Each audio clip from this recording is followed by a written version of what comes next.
Hi, ഇന്ന് നല്ല വെയിലും വെട്ടമൊക്കെ ഉള്ള ദിവസമായിരുന്നു. അപ്പം ഞാനും പപ്പയും മുത്തും കൂടെ ഒരിടം വരെ പോവുകയാണേ. അങ്ങനെ ഞങ്ങൾ ബസ് കാത്ത് നിൽക്കുക. അങ്ങനെ ബസ്സിലൊക്കെ കയറി കഴിഞ്ഞ് ഞങ്ങളുടെ ആവശ്യങ്ങളൊക്കെ കഴിഞ്ഞ് അവിടെ നിന്ന് ഇറങ്ങി. മുത്തിനെ കൊണ്ട് നടക്കുന്ന കാഴ്ചയാണ് നിങ്ങളീ കാണുന്നത്. അവൾക്ക് വീട്ടിൽ ഓടാനും ചാടാനും എല്ലാത്തിനും കഴിയും. പക്ഷെ വെളിയിലിറങ്ങുമ്പോൾ നമ്മളൊരാൾ എപ്പോഴും എടുത്തുകൊണ്ട് നടക്കണം. അത് കഴിഞ്ഞ് അവിടെ നിന്ന് അടുത്ത് തന്നെ ഒരു മാർക്കറ്റ് ഉണ്ടായിരുന്നു. അവിടെ നിന്ന് കയറി മീൻ വാങ്ങാമെന്നും പറഞ്ഞ് രണ്ടുപേരും പോയതായിരുന്നു. കുറച്ച് സമയം കഴിഞ്ഞപ്പോൾ മുത്ത് എൻ്റെ അടുത്ത് വന്ന് ജോയിൻ ചെയ്തു. അങ്ങനെ ഞങ്ങൾ രണ്ടുപേരും അവിടെയൊക്കെ അങ്ങോട്ടും ഇങ്ങോട്ടും നടന്നു. അത് കഴിഞ്ഞ് തിരിച്ചു പോകാനുള്ള ബസ് വന്നപ്പോൾ അതിനകത്ത് കയറി. അങ്ങനെ ഞാൻ തന്നെ പോസ്റ്റ് അടിച്ച് അവിടെ ഇരിക്കുകയാണ്.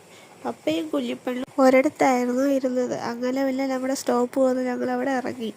പപ്പ എന്തോ സാധനം വാങ്ങാൻ പോയപ്പോൾ മുത്തിലേയും കൊണ്ടുപോകാത്തതിൻ്റെ വിഷമമാണ് ആ മുഖത്ത് കാണിച്ചത്. പിന്നെ ഞങ്ങൾ ആ ബസ് സ്റ്റോപ്പിൽ നിന്ന് കുറേ ഫോട്ടോസൊക്കെ എടുത്തു. അതാണ് നിങ്ങളെ കാണുന്നത്. എല്ലാവരും ഞങ്ങളുടെ വീഡിയോ സബ്സ്ക്രൈബ് ചെയ്യാൻ മറക്കല്ലേ. Thank you.